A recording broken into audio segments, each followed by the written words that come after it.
I was born and raised in Berks County, just outside of Reading. I'm a product of the public school system. I graduated from Fleetwood Public High School. And I went on to school in Boston, near Harvard, not at Harvard. I also went to medical school. Across the river. Yeah, across the river. I also went to medical school in Boston. And right after medical school, I joined the Navy. And my first tour was with the Marines at Camp Pendleton. And I was the head doctor of an infantry battalion of Marines, the battalion surgeon. After 9/11, just like the rest of the world, everything changed for us. We deployed to Kuwait and then crossed the line into Iraq, and we were the very first ground forces to enter Iraq in 2003. The first person to die in the entire conflict was a junior lieutenant from my battalion. Our last mission was in Baghdad, and it's been described as one of the most decisive battles in Baghdad. We were tasked to secure one of Saddam's palaces. In that mission alone, we sent 100 guys home in 1 hour with Purple Hearts and lost another gunnery sergeant. So as you can imagine, that was incredibly formative for me. I learned a lot about myself, I learned a lot about my country, I learned a lot about what it really means to go to war. And I was determined at that moment, in the heart of Baghdad, to make sure that we as a country never take that decision lightly again. Thank you.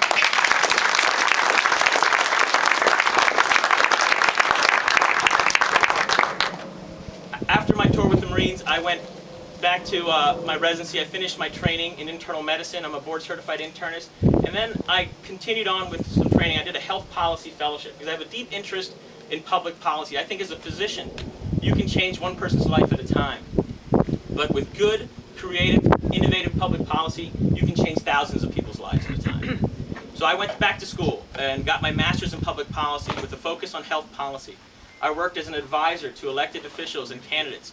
I did research on post-traumatic stress disorder and traumatic brain injury because I was also working at the VA at the time as a doctor, and I saw all these guys coming back, and they would have sleep disturbances and problems in their marriage and all kinds of problems. We didn't know at that time what was going on, but we knew there was something bad was happening.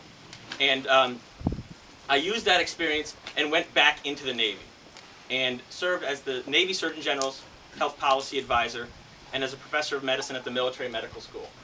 And my bigger focus was to improve the care for not just our troops, but for their families.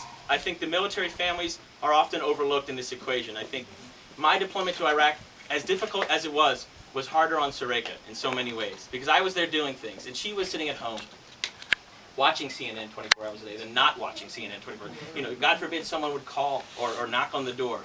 And we, as a country, need to do more to help our military families. And we were lucky enough to have this support system.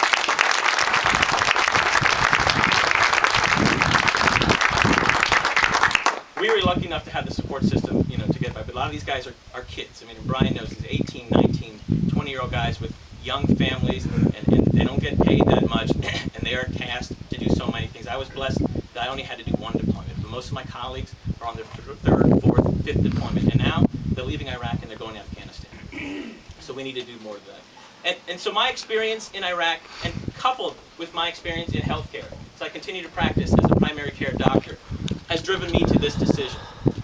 I have a unique perspective on what I think of some of those pressing issues of our time.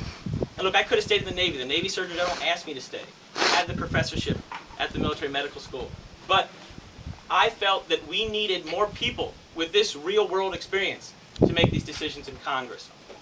You look at this healthcare legislation, and I support this healthcare legislation, but at the same time, I think it's just one step in the right direction. We need to go a lot further. We need people who understand.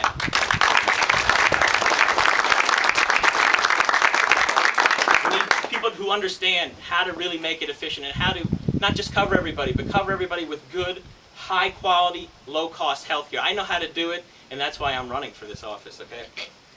Thank you. But other than this, other than healthcare, other than military and veterans issues, I am driven by a political philosophy that is not ideological. And this is where Senator Dinniman comes through. I believe, like I said, in basing my policy decisions on reason and evidence and thought, and not screaming and yelling. I think there's too much screaming and yelling going on both sides of the aisle, on the cable news networks and on the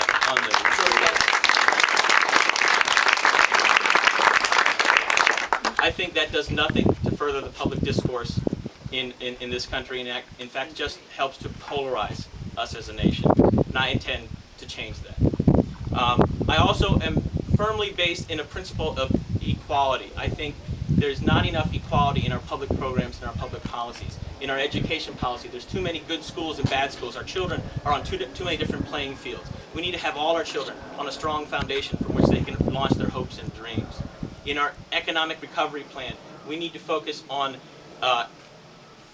stimulating the jobs and the people who are at the bottom and on the brink of economic collapse, not the corporate suites, okay? That's where it should go, from the bottom up, not the top down.